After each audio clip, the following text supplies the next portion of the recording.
Olá, bem-vindo ao canal UATV Português, onde trazemos os últimos acontecimentos da Ucrânia.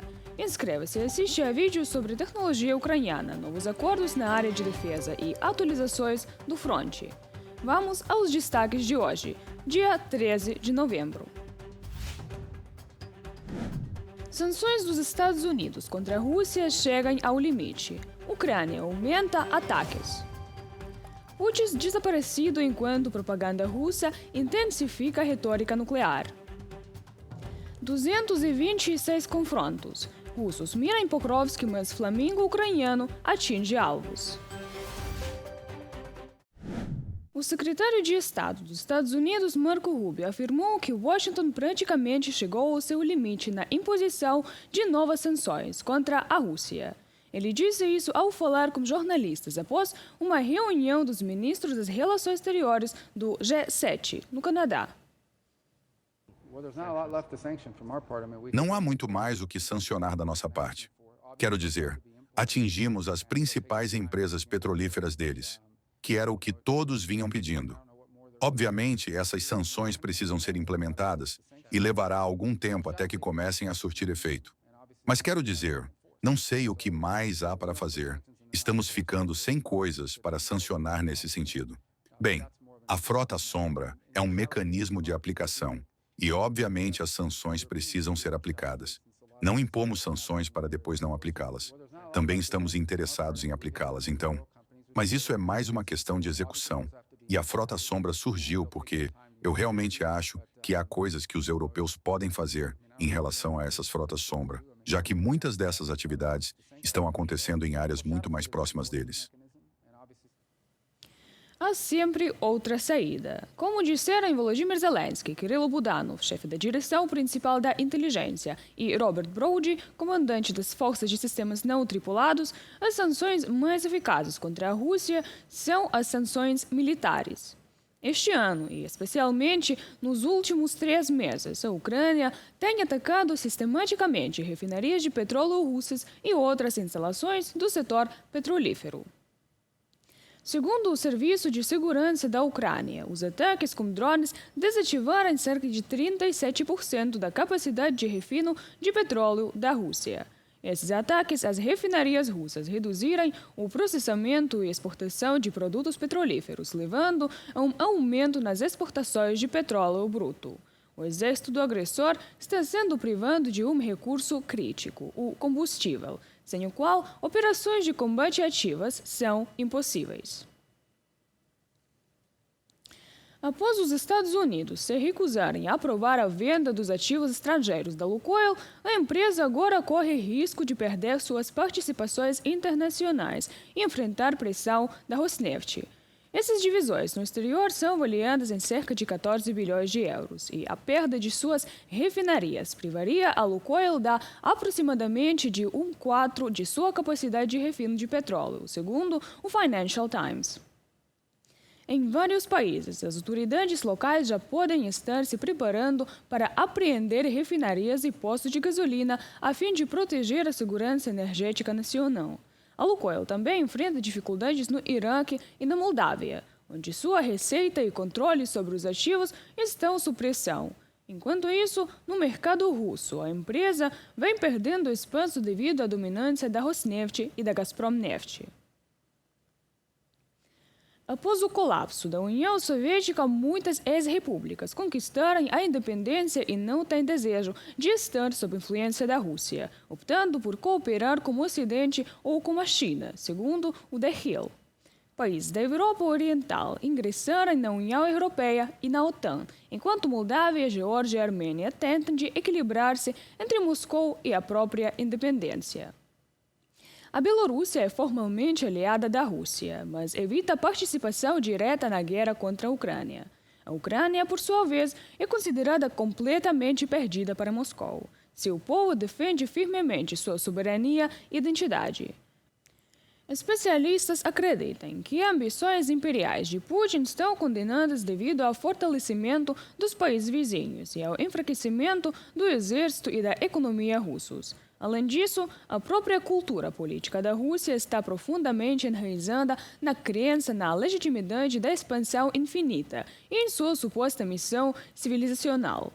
Por este motivo, observa o The Hill, Putin continuará, sem dúvida, tentando estender a influência russa sempre que possível.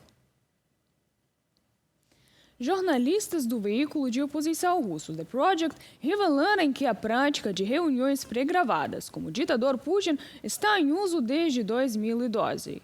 Inicialmente eram usadas de forma esporádica para eventos específicos, mas entre 2015 e 2018 tornaram-se rotina, com funcionários usando as mesmas roupas e uma disposição estável de objetos no escritório. Entre 2019 e 2021, esses vídeos pré-gravados eram apresentados como reuniões ao vivo, e desde 2022, o método tem sido usado ativamente no contexto da guerra contra a Ucrânia. Até 2025, até os menores detalhes são cuidadosamente ajustados, como a posição de canetas, livros e objetos de decoração, para que as gravações pareçam o mais realistas possível. Os jornalistas observam que, às vezes, pequenas diferenças nesses detalhes denunciam que as reuniões foram pré-gravadas. O ditador russo Putin instruiu os órgãos complementantes a elaborarem propostas para a possível retomada de testes nucleares após mais de 30 anos de hiato. Ele fez essa declaração durante a parte pública da reunião do Conselho de Segurança da Rússia em 5 de novembro, aberta à mídia propagandista.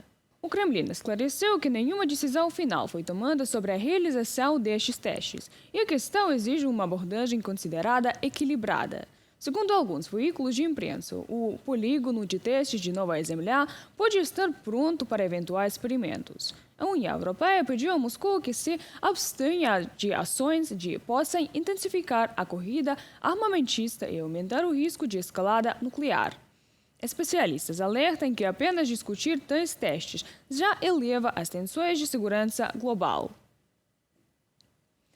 Ao mesmo tempo, a propaganda russa está intensificando sua retórica nuclear. Nos canais federais de TV, Dmitry Kiselyov e Vladimir Solovyov começaram a discutir o chamado poder bélico russo e o potencial para uma guerra nuclear com os Estados Unidos. Ao vivo, foram feitas afirmações de que o drone subaquático Poseidon seria capaz de destruir um porta-aviões americano e que o polígono de testes em Nova Zemlya estaria totalmente preparado para experimentos. No entanto, o Ministério da Defesa não divulgou nenhuma imagem confirmando a prontidão da infraestrutura ou as capacidades reais dos novos sistemas.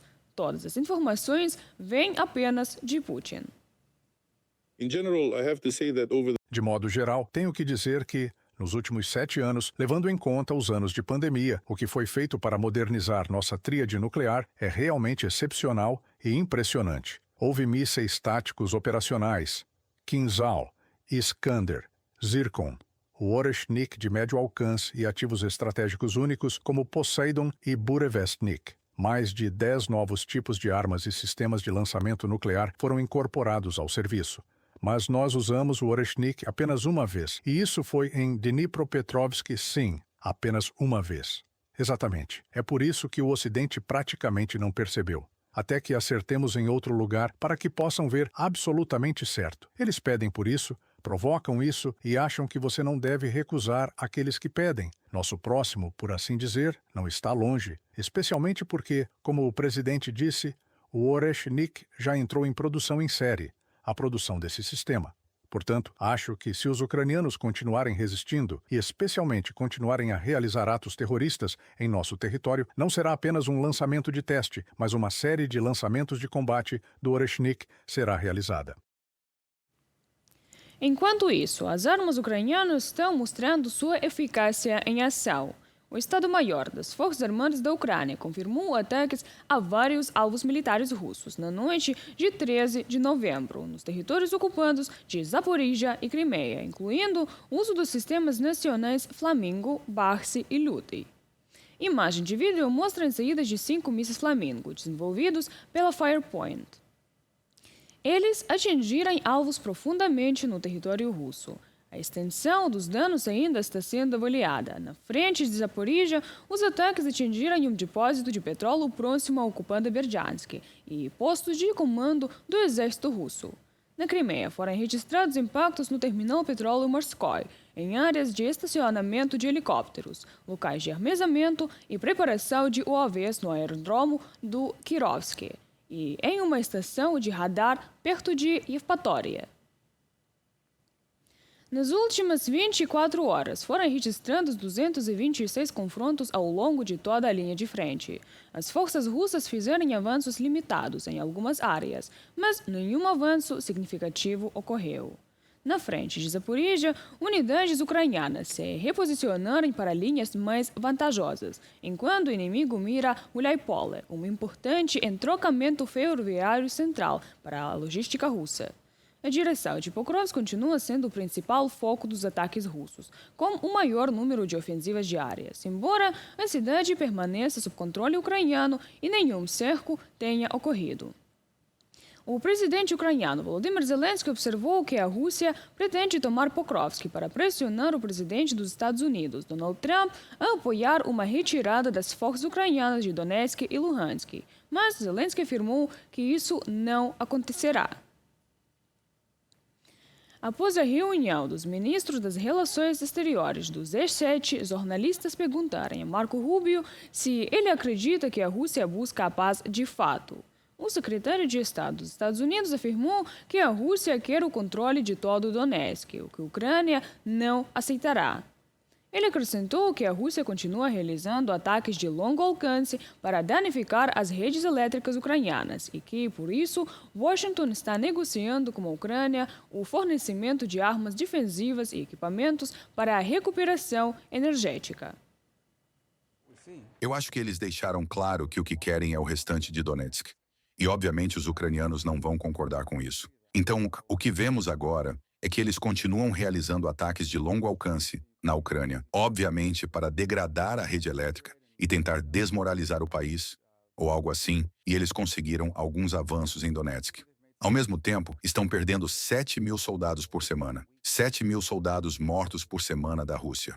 Portanto, até agora, essa é a avaliação que temos que fazer. Eles fizeram uma exigência que a Ucrânia não pode aceitar, e é mais ou menos aí que estamos neste momento. É por isso que temos discutido com eles sobre armas defensivas para que possam proteger sua rede elétrica. O vice-primeiro-ministro e ministro das Relações Exteriores da Polônia, Radoslaw Sikorski, afirmou que a Ucrânia está pronta para continuar lutando por mais 3 anos, mas que o presidente russo, Vladimir Putin, não suportará tanto tempo. Ele pediu que a União Europeia desempenhe um papel mais ativo nas negociações sobre um futuro acordo de paz. Sikorski também expressou esperança de que os Estados Unidos continuem fornecendo inteligência à Ucrânia, destacando que a Polônia financia terminais Starlink, munições para armas americanas, incluindo sistemas de defesa aérea e de ataque de longo alcance. Ukraine is planning for a 3-year war. A Ucrânia está se preparando para uma guerra de 3 anos. E essas guerras coloniais geralmente duram cerca de uma década. E eu não acho que Putin consiga sustentar isso por mais 3 anos. E nós estamos prestes a fornecer à Ucrânia os meios para resistir por mais 3 anos, a partir dos ativos russos congelados. Atualmente, a Ucrânia fabrica quase metade de seus drones e mísseis de cruzeiro na própria Ucrânia. É isso por hoje. Se achou as informações interessantes, inscreva-se, curta o vídeo e comente a edição. Amanhã voltaremos com mais notícias. Boa noite!